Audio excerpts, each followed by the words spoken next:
Welcome to another episode of the Camper Report. We're 10 minutes late.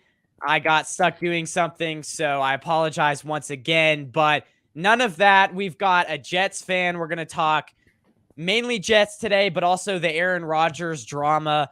Man, please welcome Mark Torres. If you want to go follow him on Twitter, his Twitter handles are in the description. So go check that out. How are you doing today? I'm excited to talk Jets talk with you. I'm excited to talk AFC East with you. It's just going to be a really fun show overall. So how are you doing today? I'm excited to have you on. Ben, thanks for having me on. I'm nervous and exhausted at the same time. Nervous because we're all waiting for the news. Exhausted because we've been tracking it like day in, day out. This is honestly, it's more stressful than last offseason for the Jets. And that's saying something because they had a massive draft last year. And I thought, okay, that's going to be the offseason to end all off seasons. And now the Jets are in play for Aaron Rodgers. You know, I want to quickly ask you this before we get to the actual topics. What has the ride with Zach Wilson? Like, what are your guys' emotions every year with Zach Wilson?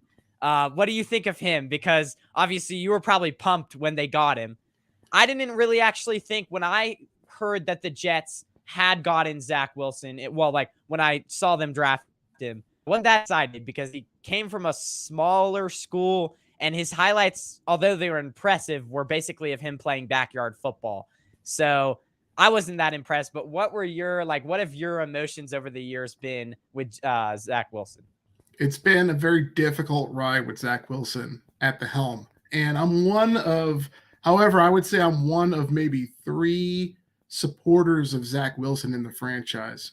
Practically the entire fan base has turned on him. New York is not a very forgiving market. The fans aren't very forgiving either. And it's been very difficult for him.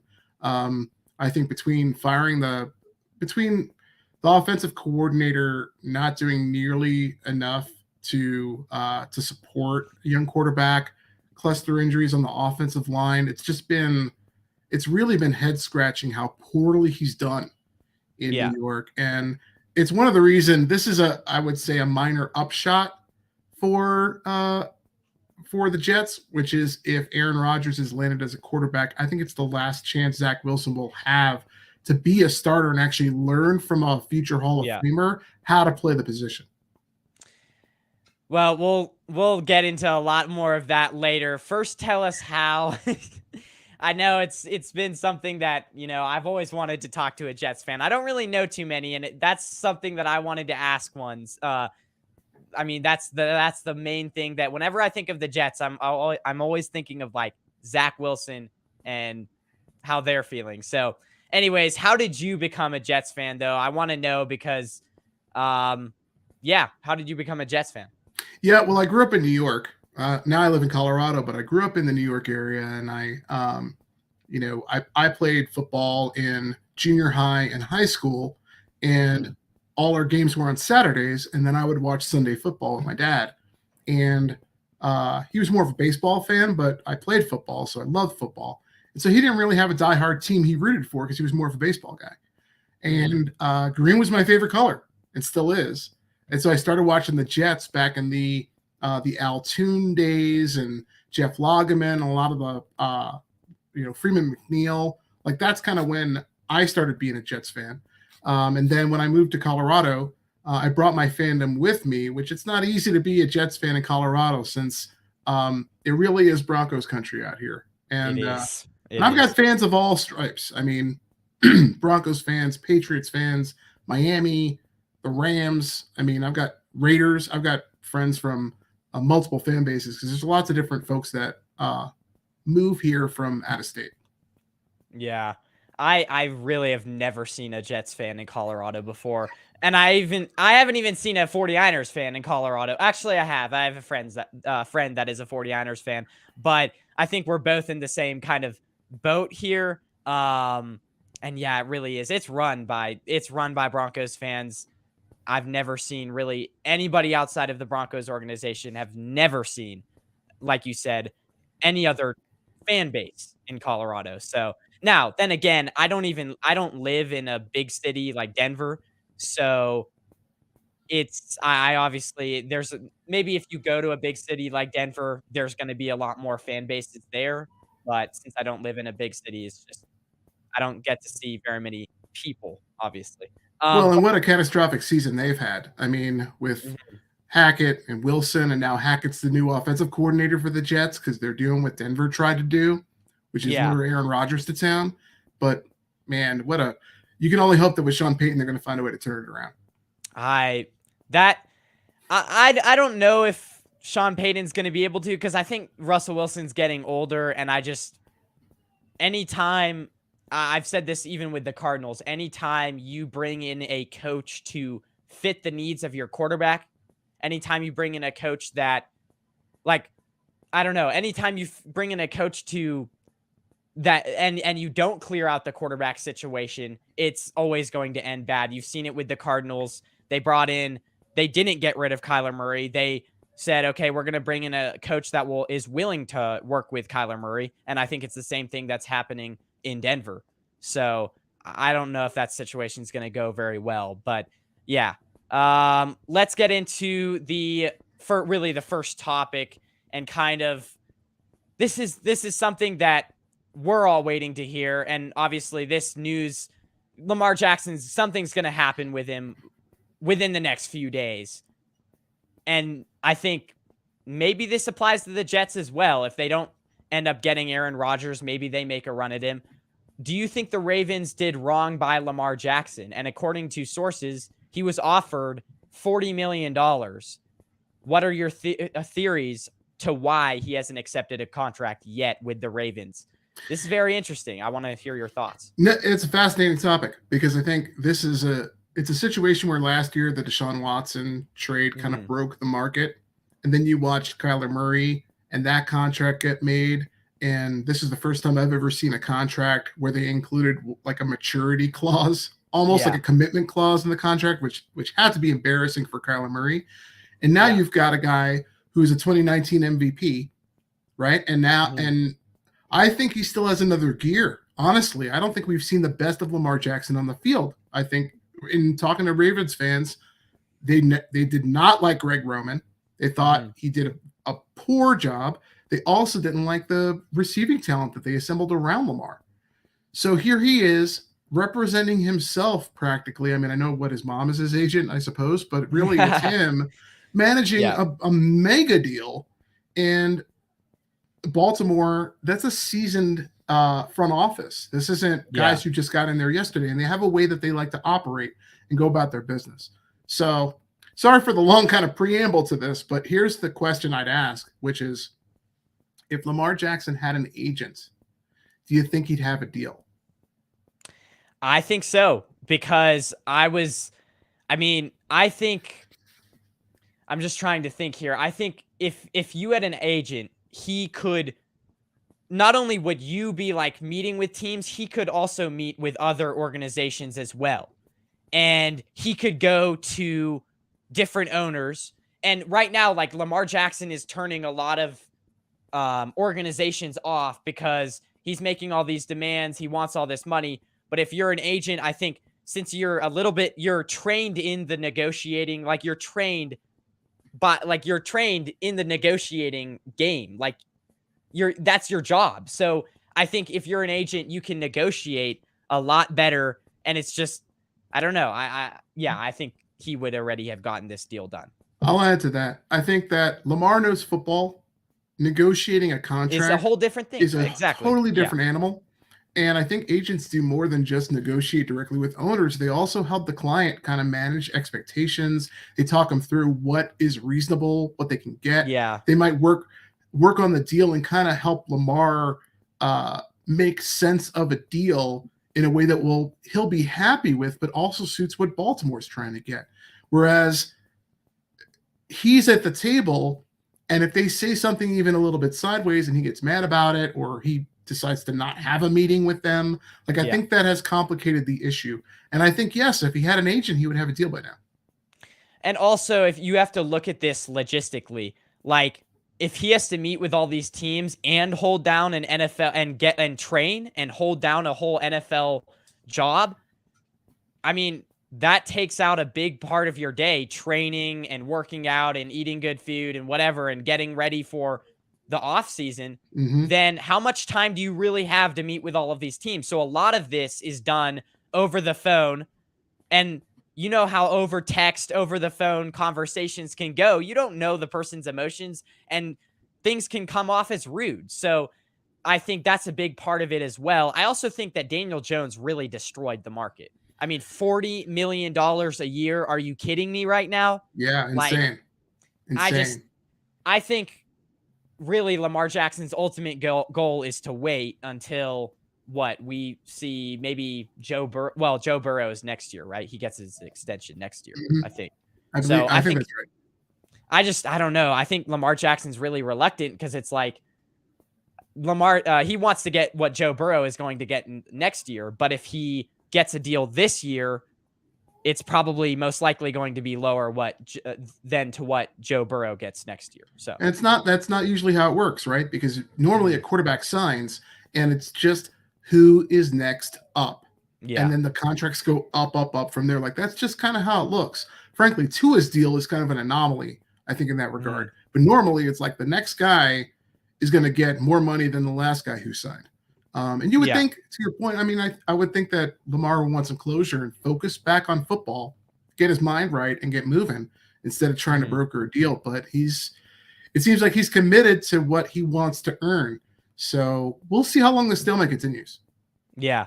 Well, and you were mentioning Tua's deal. Now, real quick, before I want to get to this as well. Hold on, I wanted to get to this as well, but real quick before, can you quickly tell the audience what you do on Twitter? I think. Oh, sure. Yeah. Happy to. And basically what, because I know you don't have a YouTube channel, but I forgot to kind of introduce you more at the beginning of this show. So just tell them what you do real quick. You got it, man. Look, I'm a fan like everybody else. And I'm a Jet fan in Colorado. And so when I found Twitter Spaces back last year in the preseason, and it was quickly a way for me to connect with other Jets fans. And since then, I've been in many Twitter Spaces, and I visit spaces for other fan bases too. And then I started hosting my own. So every Monday morning from 8:30 to 10:30 Eastern time, I host a space called Monday Flight. And I host it with my co-hosts, PD Italy. And then now we've got another guy who we're hosting with whose handle is Joe and Clark. And they're great. Joe is a pretty negative guy when it comes to the Jets. And he's got lots of reason to be that way, frankly, because it's been a miserable football history. And PD's kind of in the middle of it. And I'm more of an optimistic guy. So it's a lot of fun talking to them about the Jets, and the space is great. I mean, we try and have 3 ground rules really, which is, keep it football, no personal attacks, and really everybody's welcome. Like from folks who are first-time speakers that want to come up on stage and share what they think, they're welcome to do so. And we really kind of learn from each other because, I have X's and O's is kind of more of what I know, but I've learned a lot about contracts and trades and college players and what's happening around the league. If I didn't have access to spaces, I wouldn't know nearly as much as I know now. I don't really do a whole ton of spaces. I'm not on Twitter a ton in general, but I should probably get to know that. We have a Dolphins fan in the chat, Grandizer12, and I don't know if you've heard of him, but Jets Chaos. He is always up to chat to. He is really good, West Coast guy. However, he is from New York. I think that's. Yeah, the Jets Twitter has become a hotbed for interaction for fans of all different teams, and I'm familiar with Jets Chaos too. There's lots of activity happening on Twitter in fact, I primarily use Twitter for sports interaction, and it's great. It's a lot of fun. Yeah. Benny likes when they say "let's ride." Yeah, I absolutely it's the most cheesy thing. I'm sure you agree with me as well. But, yeah, definitely. I've never actually heard of a team that has their own motto like that. Like, let's ride. I don't even know. I think with the 49ers, their motto should be "Let's dig" because we're miners. Oh, there I'm you go. All right. just Um, kidding. Anyways, some agents are attorneys too. That's interesting to know. I'd assume so, but that's good to know, Grandizer. And then Grandizer as well says, "Yeah, Benny, where are your manners?" Yeah, I usually do it at the beginning or at the end of the show, but I might as well just throw it in now. But yeah, let's get to the Tua's 5th-year option. Can you just kind of brief us on this? Because I'm not that connected. Like, I'm really connected into the NFC. I'm mostly connected into big NFL news, but this was something that kind of passed over my head. So brief us on this 5th-year option and why it's so important. Why the Dolphins picking up Tua's 5th-year option is so important. Whoever's quarterbacking in the AFC East right now is a hot button topic. You know, you have the Dolphins kind of limping into the playoffs this past year, and a lot of that happened because of Tua, his great first half of the season, and then durability concerns. Yeah. And this is why there are 2 reasons why I found this news so interesting. One, because was the organization going to commit to Tua as the starter next year? They can't do anything other than that, frankly, because he had a great first half of the year, and how could they move on from him at this point? But at the same time, Lamar Jackson is hitting the market, and this is a time we got 2 high-quality quarterbacks available. So this Tua news hits right in the middle of trying to figure out where is Aaron Rodgers going to play next year and what's going to happen with Lamar. Yeah. I don't know, because it's like, do you think they trade him? Like, do you think we could see in about 4 days a trade with the Dolphins going down to get rid of Tua and then bring in a new quarterback? Or maybe they give him 1 more year, and if he doesn't really do what they want him to do next year, then maybe they go after a quarterback next year. But I mean, it seems to me, this is really the year to go after quarterbacks, because you've got 2 arguably top 5 quarterbacks on the market. This is the year that you're dreaming of if you're a GM of any team. I mean, this is a once in a 10-year, this is a once in a lifetime opportunity, because you've got 2 top 5 quarterbacks hitting the market. Yeah, from what I hear, it's a good quarterback class this year. And I'm not a big draft guy, but I hear that or college player guy coming up, but I hear that next year's quarterback class is actually pretty good too. Maybe better. I'm not quite sure, but I could tell you this. Dolphins fans, most Dolphins fans are in the Tua camp. This is a very polarizing subject. On Twitter, especially. I mean, I've been in spaces that are very pro Tua and spaces that are very anti Tua, and to the point where folks that are the pro Tua guys are very aggressive towards the anti Tua contingent. But in my mind, the more realistic Dolphins fans realize there's an issue with durability with this quarterback. And so I'm really curious to see who they add to the backup quarterback room, because I think there's a likelihood, however unfortunate, that backup is going to take the field next year. So, and this is a highly competitive division. You've got Josh Allen, potentially Aaron Rodgers, or maybe Lamar. And then I'm not quite sure what's happening with New England, but it's fascinating news. I think, well, the thing that my take on it is, if the Dolphins wait till next year to get a quarterback in the draft, I mean, they're a really good team. And so it's like, by the time they could trade up. They could maybe barely miss the playoffs this year, or make the playoffs, and then you trade a player for a high first-round pick. But they're not going to be nearly bad enough to get one of the top 3 quarterbacks that are going to be in next year's draft. So if you're the Dolphins, you almost can't afford to wait to draft a quarterback. I mean, that's my take on it. So 100%. I don't know. It's going to be interesting to see. Yeah, last comment on that, Ben. Yeah. They are in win now mode.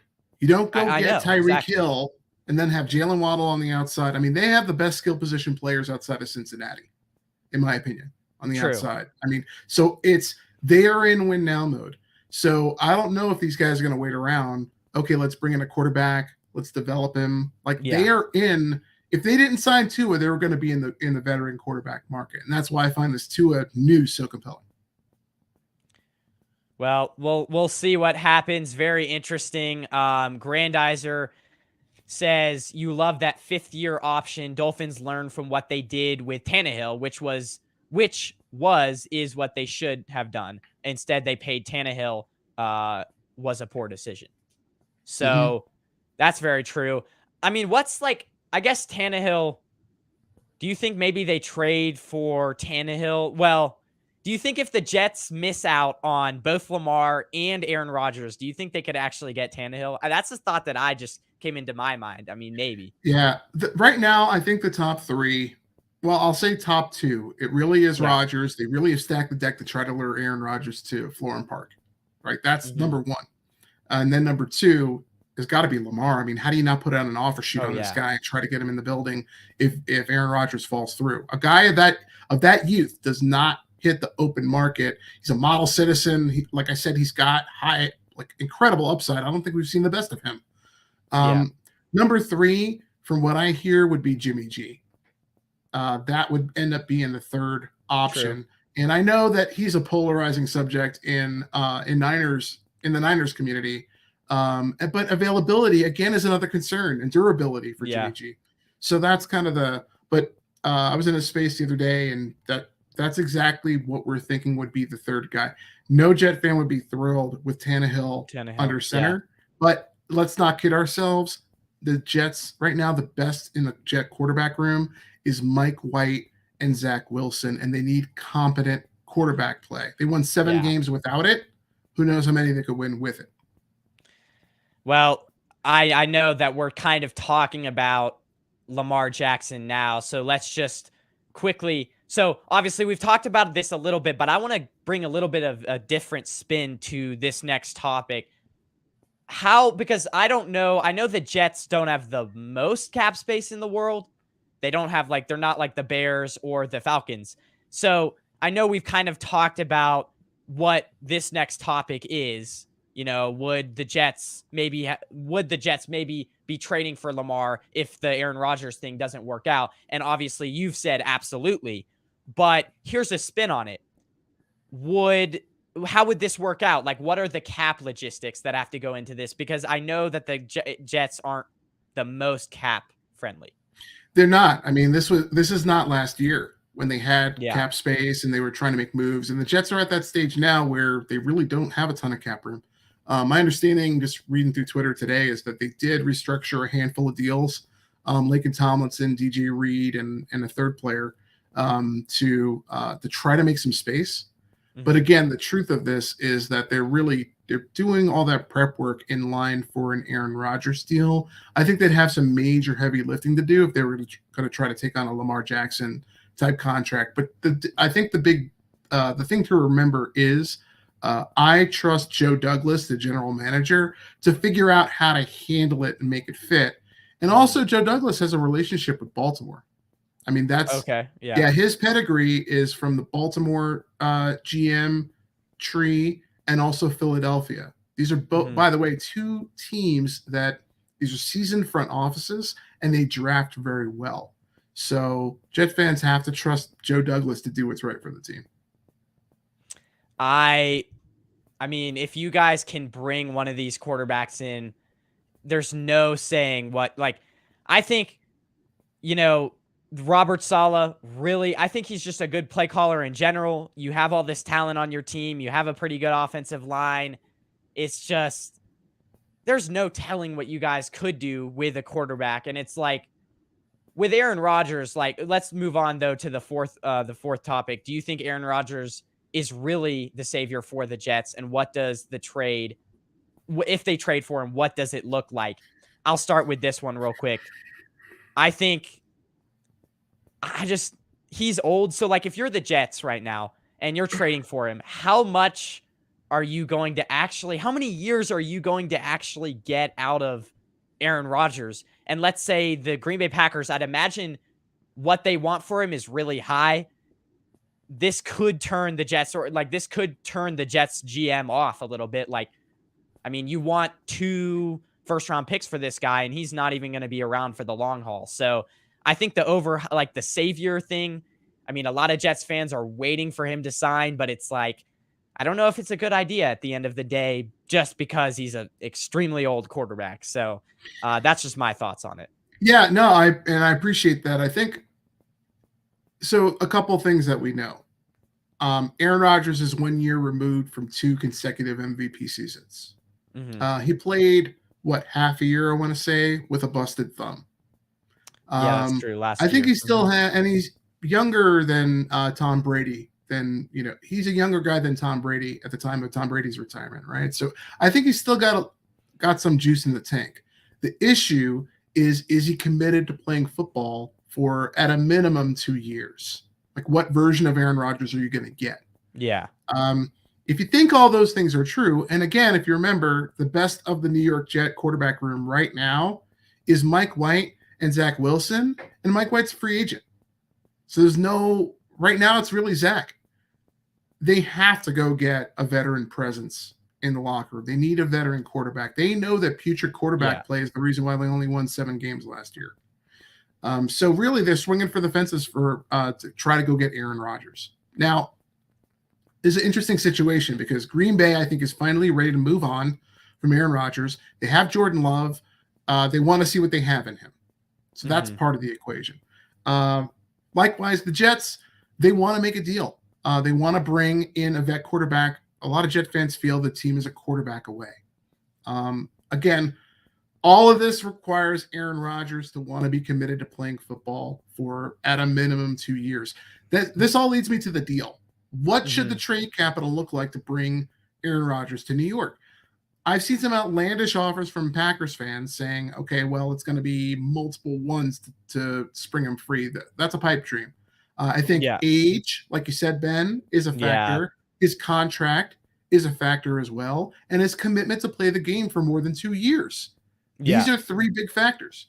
So what I think the deal is going to look like is a 2 from the Jets this year, and then a conditional for next year that's conditional on how long he plays. Like if he plays through, and also how well they do. I mean, if they do pretty well, and let's say he gets into an AFC championship game, I could see the value of that conditional pick going up. Again, this isn't my strong suit, the picks and the trade, but this is what I'm hearing from Twitter fans smarter than me on this subject about what they think the trade package might look like. I think you're completely right about they're 1 quarterback away. It's just the AFC is so stacked that realistically, you bring him in, you're hoping for a Super Bowl, but it's like, if he doesn't get you to a Super Bowl and win it, I know New York media, Jets fans in general, they put a lot of pressure on the quarterbacks that they see because it's New York. It's a huge city. And so it's like, if he doesn't win a Super Bowl, obviously it's justified because there's so many good quarterbacks in the AFC. It's justified if he doesn't win a Super Bowl. But I think because he's such a big name, I think the expectations, especially among Jets fans, are going to be so high. They're going to be so high that, they're going to be expecting him to win a Super Bowl. But my thing to all Jets fans is, don't expect him, like, lower your expectations a little bit. It's just how New York is, though. I mean, they have fans that they expect greatness, and I mean, they obviously, most of the media comes out of New York as well. So they're going to, as soon as he comes there, he's going to have the spotlight on him, and he's going to get some heat if he doesn't perform. But I could understand if he doesn't win a Super Bowl. I understand it because the AFC is a hard conference to come out of. So true. I think the fans, the sense that I get is that they still consider Aaron Rodgers a top 6 quarterback in the league. And that's I do too. That's the floor, right? So, and they also know the Jets fielded a top 5 defense last year. And that was with it was like almost a third of the team. Like, they really got no help from the offense outside of Breece Hall running all over the place. But again, post-injury, the run game dried up. I mean, that was a mortal blow to the playoff hopes for the team last year. Yeah. And they only won 7, but they still managed to win 7 games. They had a great first half of the season, and then the wheels fell off. So they're saying, wait a second, if they add Aaron Rodgers to that equation, how many wins can the Jets get? And you're right. Yeah. On the AFC side of the fence, it's a star-studded quarterback room. You got from Mahomes, Burrow emerging, Josh Allen in the same division, Tua again having a great first half of the year and looking right, and then who knows what happened in the latter half. But then you got Herbert. I mean, there's a lot of stuff going on in the AFC when it comes to the quarterbacks. I will say that Herbert isn't. I wouldn't be as afraid of him just because his. I mean, I don't know why the Chargers stuck with that coach, Staley, but if you're a Jets fan, I wouldn't be as afraid of Herbert and the Chargers, especially not in the playoffs. I think the main ones are obviously Mahomes and Allen. But then again, I think with the Jets, they have a better run game than the Bills. And they can, I think especially if they get Aaron Rodgers, they're going to have a better defense. We're going to get to that a little bit later with the Bills, but they're going to have a better defense. They're going to have a better run game. And the Bills might be better earlier on in the season than the Jets. But really all you have to do is, I think the Jets, if they get Aaron Rodgers, could easily win this division because the Bills are always good in the first half of the season. But once you start to get into the later parts where the grind is really the season starts to become a grind, I think that's where the Jets will outlast the Bills. And that's where I think later on in the season is where they're going to pack the biggest punch. So that's also where I see the Jets starting to pick up speed, because if you bring in a quarterback, even a veteran quarterback like Aaron Rodgers, he's going to have to develop chemistry with his weapons and quickly. So they might get off to a slow start in the first couple games, but after they start clicking and after he starts connecting with Garrett Wilson, who's an exciting young receiver. I mean, the guy had some 1,200 yards. Really good in college. Yeah, he's a remarkable. Actually, the guy who's coming up, what's his name? Jackson Smith and Jigba. Yeah. They're saying he's even better. And the Jets at 13, I don't know. I think they're going to go think they get him again? Wow. I don't know. They might go O-line because they need the help. But if they go get a weapon for Aaron Rodgers and go get him, they say that he's the best receiver out of him and Garrett Wilson and Chris Olave. So it could happen. We'll see. But I think the division's up for grabs, honestly, if Aaron Rodgers comes to town. Oh, absolutely. Real quick, though, I know that we're not going to have any draft talk in there, but what positions would you prioritize in the first and second, or you have a second round pick in the draft this year? So what we know so far is, or what I'm hearing is that it's a great tight end draft, and I think corners are very good. Yes, very fast. Yeah, so the Jets feel pretty comfortable with their cornerback room. Sauce Gardner, right. I mean, his resume has been very good. We're talking first-team All-Pro, Offensive Rookie of the Year. His numbers haven't been very good, and that's on purpose because folks, when they throw at him, it doesn't work out well, and frankly, they just shouldn't throw at him. And instead, they're throwing at DJ Reed, and DJ Reed has been excellent. I would say he's almost performed like a top 4, top 5 corner in the league. So the cornerback room is set, and also Micah Carter II. Slot corner's been very good. Yeah. So the Jets are not shopping for corner. Tight end could be in play, but it's offensive line where the Jets season went off the rails. They had cluster injuries at offensive tackle. Mekhi Becton got hurt in preseason, and then they started looking for guys. They brought in Dwayne Brown, and then he had a rotator cuff injury, and so he was playing the whole year really with one arm. Then they had Max Mitchell, who they drafted, who outperformed his draft stock, but then he gets hurt. So it's really, and then Elijah Vera Tucker goes down with a tricep injury. So offensive line has been a sore spot for the Jets. That's going to be an area that they need to address, either in folks coming back from injury and hopefully they can be healthy and play well. But I would not be shocked to see them go O-line at 13. You could get, I don't know if right tackle's a huge need, but you could get Darnell Wright from Tennessee, maybe trade down a little bit, compensate some picks, and get Darnell Wright, who's a really good right tackle from Tennessee. Look him up. Or you could get, I mean, I'm getting more and more into the draft as it goes along, but one thing that I know, if you do decide to draft a cornerback, man, you could get a good cornerback for depth even in the third round. And I mean, I don't know if the nickel position is a position of need for you guys, but there's a lot of guys that you could get in the second or third round that they are 5'11". Like you could get the Michigan guy, DJ Turner. I don't know if you know him, but who ran a 4.26 at the combine. You could get him second or third round, and he's 5'11". You could convert him to nickelback corner. The other thing is, you know where DJ Reed came from? He came from the 49ers as a rookie. So you better be thanking us that we let him go. I remember when he got injured. We placed him on IR, and then the Seahawks, I believe, ended up picking him up before we could thanks for him and Robert Saleh. We appreciate it. Yes.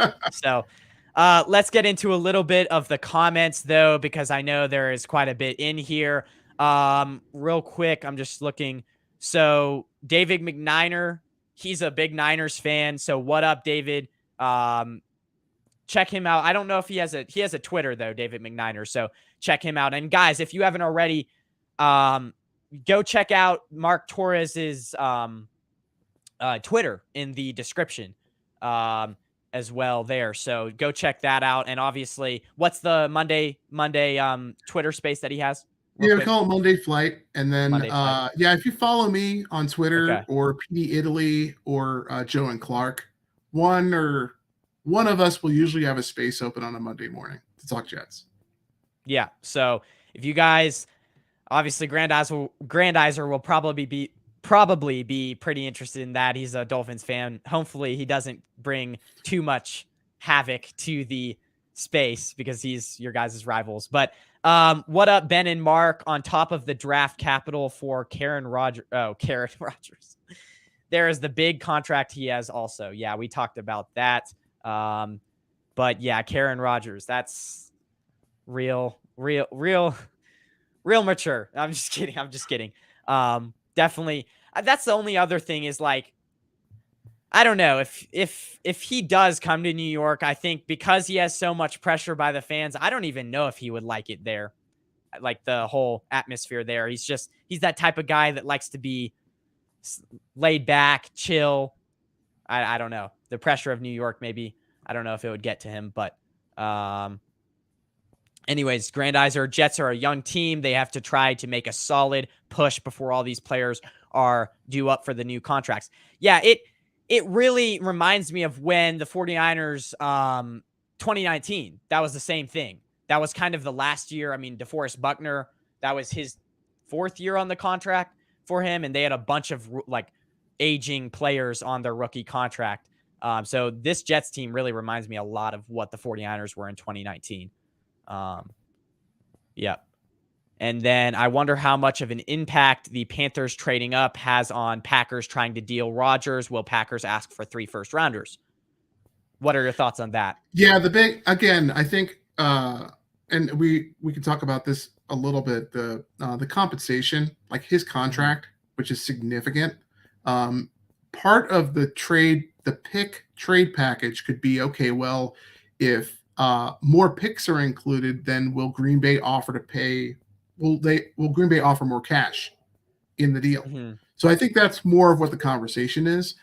Frankly, with the Panthers trading up, what's interesting about that for the Jets is that now really, not that the Panthers had received permission to talk to Aaron Rodgers, but the Panthers are out of trying to get Aaron Rodgers. So really, if it's not the Jets, who is the trade? What's the destination for Aaron Rodgers? It really is return to the Packers or retire. So in that situation, this is not the Watson deal where there were a lot of folks in the game, and frankly, it's not even the Lamar Jackson deal where there are some quarterback hungry teams that are trying to get at him. Yeah. And again, the guy's he's 39 years old. He's going to be 40 years old come in December or something like that. So I can't see 3. I think 3 firsts for Packers fans is kind of a pipe dream. Yeah.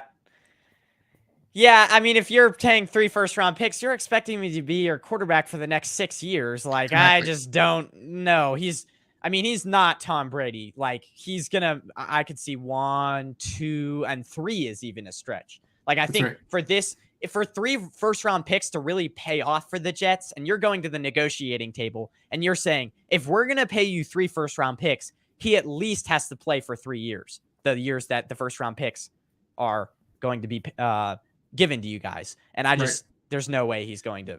I don't see a world where that happens. At least the Jets tried in the past front office. We would have not done this. What is the alternative? Hope that Zach Wilson plays better. That is being super hopeful. Yes.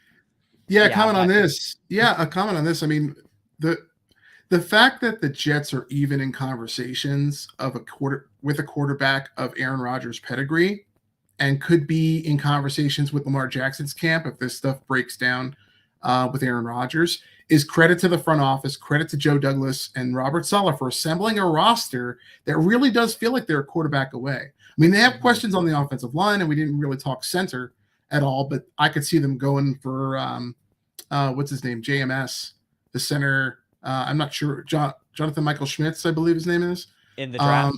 Yeah, in the draft, I could see them trying to get, because they need to address center, because it's not sure that Connor McGovern's coming back.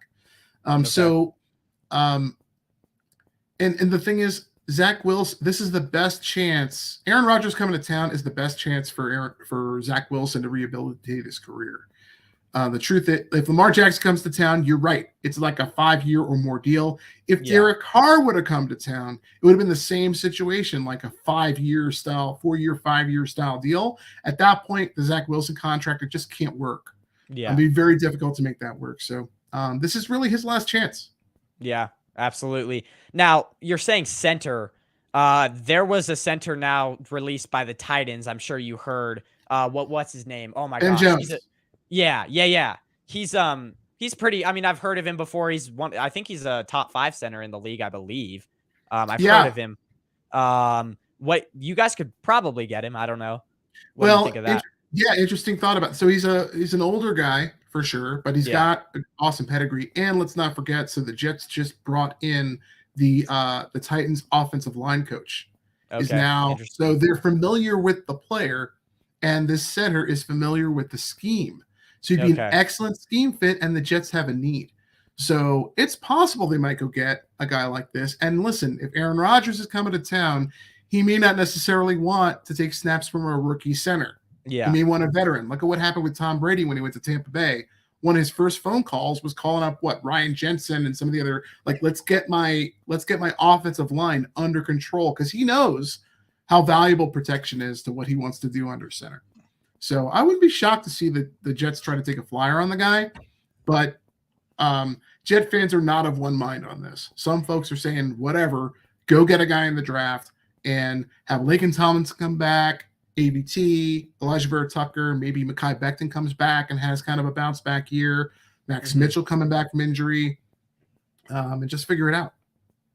I agree. I mean, center is really the one position, especially, I mean, I don't know. I think the Jets run a similar offense to the 49ers. I haven't watched enough Jets football to really tell you it's like completely the same, which obviously it isn't. But especially in Kyle Shanahan's offense, he likes veteran centers a ton, because I mean, that's the most important job, except from the quarterback, on his offense. So I think if you're the Jets, you probably address that more in free agency than you would in the draft. Now, here's a guy that maybe you could get maybe to back up a veteran center for a year, and then start Oluwagatimi from Michigan. I think you've heard of him. He's a center from Michigan. His name is really weird. It's like Olajuwon Oluwagatimi. I can't remember his name, but from Michigan, that's a center that will probably go in the second round. So that's a guy that you guys could draft as well. Joe Burrow over Josh Allen in the playoffs. Completely agree. Josh Allen, I think, just plays in the wrong place. Like, he's not built for the cold weather, and he plays in Buffalo. So, yeah, Josh Allen, the wheels came off for Josh Allen actually in the Jets-Bills game, where an edge rusher for the Jets, Bryce Huff, came off the edge and hit Josh Allen's arm, and then he sustained a UCL injury, and then he just didn't look quite the same for the rest of the season. I also think play calling's a major issue for Buffalo, and I think they're feeling the loss of Brian Daboll, I think, more than they wanted to give him credit. And they thought, okay, well, he's already got a relationship with Josh Allen, I mean, and so they'll just hit the ground running. and they really didn't. Their run game, Yeah. really, the whole thing ran through Josh Allen, and it showed. Yeah, well, I think that's going to be their top priority, drafting a running back, which this is a great running back draft class. Like, there's 4 or 5 really good running backs, so they could definitely get one. But yes, let's move on. Did you have anything else? Yeah, let's Okay. go. Let's move on to a little bit of the Bills. Perfect segue. So, obviously, they let go of Edmonds, and you said they let go of Poyer, right? Well, Or they're they haven't going let to. go of Evans and Poyer yet, I believe, but both of these guys are looking for they're shopping for contracts, I believe. And right now I believe Miami is like basically trying to buy Buffalo's backfield is what this Okay. is looking like. My sense, talking to Bills fans, is that Edmonds they'll keep him, but Poyer could be on the move. And Poyer could be on the move to Miami. Jets also need safety help. And they brought in a guy. They actually just brought in Chuck Clark from the Ravens. But again, they got him for a 7th. And in talking to Ravens fans, he could be more of a depth piece, a rotational guy. He's not a clear improvement in the safety room. So I could see the Jets maybe trying to go get Poyer, but I know that Miami's going to be looking for him. And I think Poyer's been on record saying, "Oh yeah, I want warm weather and the rest." It's that time of year where the players start talking about where they think they might want to go. But these are major pieces to Buffalo's defense. And that's been Josh Allen, and the defense has been the signature of the team. So these are not small losses if they happen. Well, both of these guys are Pro Bowl players. I mean, Poyer, huge. If they lose these guys, huge losses. And I think I think definitely if you're the Bills, have to address offensive line, even though it had good stretches in the regular season, but it wasn't good in the playoffs at all. Right. They got destroyed by that Bengals defense. Yeah. So you have to address that. You have to address the run game.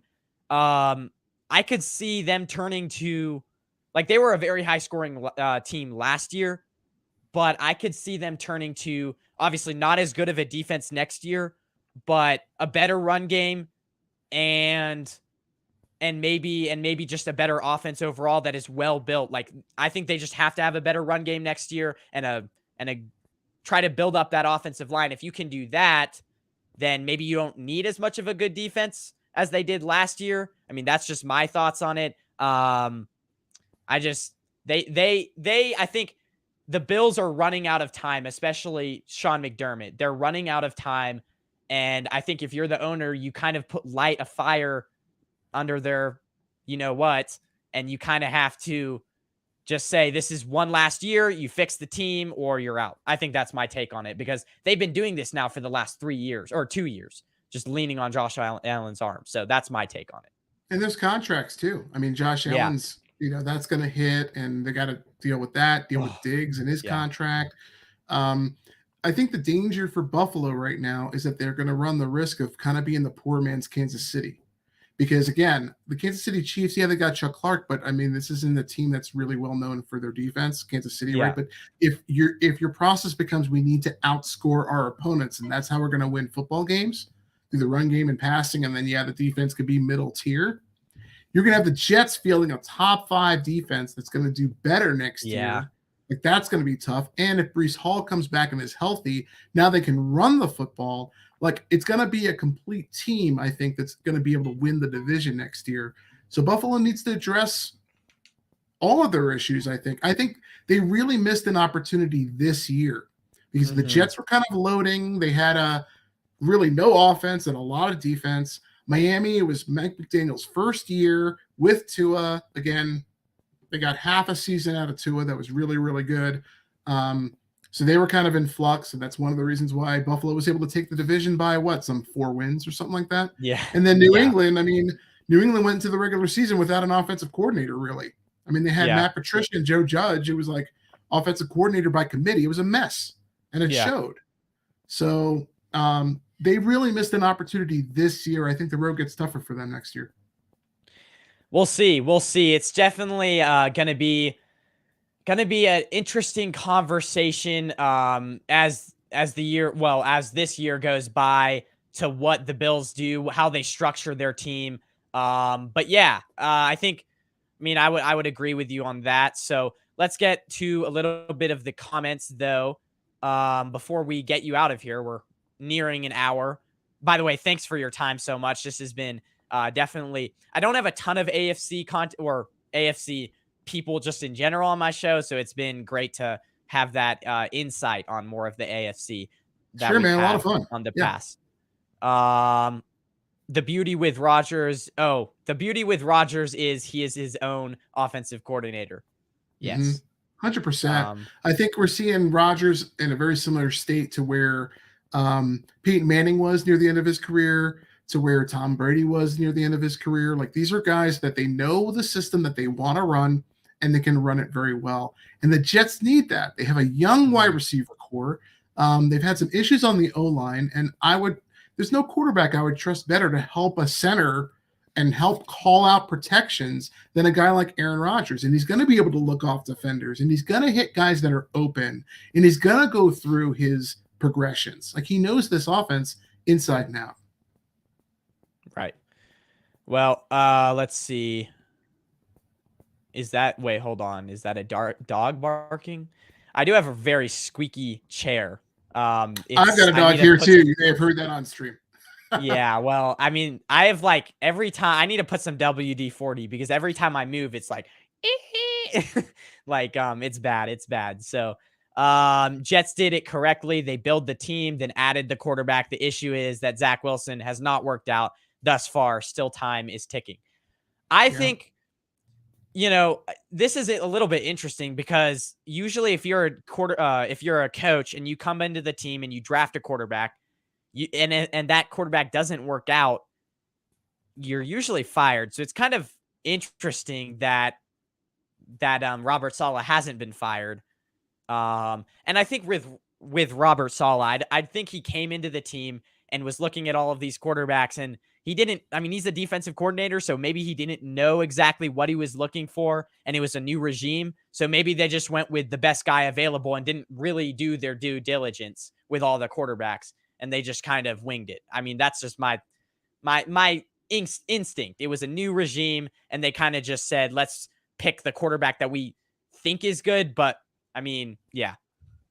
This was the same draft where Trevor Lawrence went first overall, and then the Jets picked Zach Wilson, and then your team spent a ton of draft capital on Trey Lance. Yeah. And so this is again, kind of going back in time to how the whole thing went down. Frankly, the failure of Zach Wilson to take a year two leap has been one of the more, I mean, yeah, it's a small school guy, but it's also been very head scratching for the Jets and for Jets fans. And it's been very difficult. Frankly, the lack of Zach Wilson's progression was one of the factors in firing the offensive coordinator. But let's not forget, they had cluster injuries on the O-line, and that played a role. And plus the run game falling apart with the injuries of Breece Hall and Elijah Vera-Tucker. So it was very difficult. It's been a very difficult road for Zach Wilson. And really the deck is stacked against him in terms of, can he be a pro quarterback in the league? But like I said earlier, Aaron Rodgers is his best chance to they couldn't have charted this better out for him at this stage. There's no shame in having a future Hall of Famer have the reins of the organization and being able to sit, hold the clipboard, and watch how this guy operates. That's the counsel that I hope that Zach Wilson is getting. And we're not hearing much from him. He's not a big social media, he hasn't been tweet. He's doing it right. He should be keeping his mouth shut. And this is a big chance for him. It is kind of sit down. I never thought of that. Sit down behind a quarterback and just kind of learn. And maybe he resurrects his career somewhere else. I don't know. I mean, that's what could happen as well. Yeah. Are you guys still, because I know James Robinson was there last year. You kind of made a move. I think he's going to still be there this year, right? No, James Robertson, they're not going to, I don't know what the terminology is, but I don't think they're renewing his tender or whatever, however they call it. I don't think he'll be back, but the deal with Breece Hall is that he's coming back from injury. And so they're not going to want to, my hope is that they don't rush him back too soon and give him too much of the workload. This is a running back room that still has Michael Carter. It's a little confusing because the Jets have both Michael Carter and Michael Carter II. Michael Carter II is a nickel corner, the slot corner, and Michael Carter is the running back. And then they got an undrafted free agent in Bam Knight. Zonovan Bam Knight. Yeah. I wouldn't be shocked to see the Jets add a running back to the room to help share the burden for Breece Hall as he's coming back from injury. But yeah, James Robinson won't be on the team this upcoming year. Interesting. So platform 246, that guy, great dude, great 49ers content creator. So check him out if you haven't already, everyone. Did Salah want Zach, or was it the OC or general manager? Excellent I think it was question. just I think it was just the pressure from the organization. That's what I'm feeling. It's an excellent question. So Mike LaFleur was a first-time offensive coordinator, rookie offensive coordinator. And he had his pick of the litter. Think about this. He had his chance to really get any quarterback in the draft not named Trevor Lawrence to be under center, to run his system, a Shanahan or West Coast system, just like the Niners run. Because, again, that's his pedigree, right? The truth is, and keep in mind in pre-draft interviews, Zach Wilson, they asked him what sort of system would you want to run as a pro quarterback, and the first words out of his mouth were, I want to run a Shanahan system. So it seemed like a nice marriage at the time, but you have a rookie in Zach Wilson coming in. You've got a rookie head coach, and I can't imagine Niners fans would know this, but the Jets had a coach whose name was Greg Knapp, who they had planned to be kind of a seasoned veteran to help out the room. And it turns out that he passed in a bicycle accident, like very early in the year. Yeah. And so now you lost that veteran voice and presence in the room. So you have a first-time play caller in LaFleur trying to manage, okay, am I going to be on the sideline or call plays from the booth? Yeah. And then you have Zach Wilson who's trying to make sense of, okay, I'm an NFL quarterback. Like, what am I even doing? It just was not the rookie year, and then the second year just did not look right, and you saw it in the performance on the field. He's the type of player, like, and I kind of go back to even Baker Mayfield and Kyler Murray, all these quarterbacks. He's the type of player, Zach Wilson, that I think went to the draft too early. Because unless you're playing at Alabama or one of these big schools, it's like, I mean, he played started 2 years, Zach Wilson, and immediately had one good season and went to the draft. I think he should have built up his pedigree a little bit. I think he should have stayed one more year at BYU, because you watched, and I'm sure you watched a lot of tape of Zach Wilson. I mean, he was basically, his highlight reel was him running around, having clean pockets, just throwing dimes all over the field. And I don't know. I think Jets fans are definitely killing themselves because you guys could have traded down a few spots and maybe gotten like Justin Fields. So it's true. I mean, hindsight is 20/20 on that one, but it's frustrating. Actually, Mina Kimes, I believe, is one of the first major reporters to say, look, she's not a fan of Zach Wilson. She's like, look at the offensive line play. Like, he's got, like you said, clean pockets all day long to throw the football. But when he throws it, and the pro day throws were wow throws. And even his ability to throw off platform. But again, small school kid. Even the offensive coordinator who got fired after this statement said that Zach Wilson should have sat a year, that would have been the best way to handle him. And they should have added a veteran to the room so that he could kind of grow and learn under a mentor. That the Jets have a history of mismanaging young quarterbacks. And that's one of the reasons why you're also seeing them try to swing for the fences for a guy like Aaron Rodgers. Well, it's all very interesting. And again, that's why I mean, I think the same concerns that I've had about Zach Wilson, I also kind of have about Will Levis in the draft. You probably know of him, but he's kind of the guy that, like, he hasn't played at like, Kentucky's a big school, but it's not like Alabama big. And it's just like, the same concerns about Zach Wilson are the same concerns I have with Will Levis as well. I mean, good guy, but also he's a guy that has had wild throws, Will Levis, but also turned it over a lot in college. And basically the only thing he has going for him is his build and his wild throws. Other than that, I mean, he had 10 interceptions last year from Kentucky. So this is a rabbit hole, but I compare them they're very similar in what I think of them. So anyways, if I think we're about done here. So thank you for coming on. Tell the people one more time where they can find your, obviously Twitter is in the description, his Twitter. So go check that out. And then the Monday morning, is it The Flight, right? Appreciate that, Ben. And thanks for having me on. It's Monday Flight is the name of right now is the name of the show. And it's me and PD Italy and Joe and Clark running a Monday morning space from 8:30 to 10:30 Eastern time. You can either find it through hashtag Monday Flight or just follow me or follow them. One of us will have a space open Monday morning to talk Jets football. But yeah, Ben, it's been awesome. Very cool. Very cool. Very cool. Yeah. Thanks for coming on, guys. I'll be going live again to react to free agency because it is this Wednesday. So I'll be going on again to react probably with Panthers Nation podcast. So that's going to be my next show. Everyone have a good rest of your day. And it's been a lot of fun kind of catching up on our old friends, the Jets and Robert Saleh. So have a good rest of your day, guys. Go Niners. And in this case, you can say go Jets or whatever you say because there you go. And let's go Jets. Yes, let's go.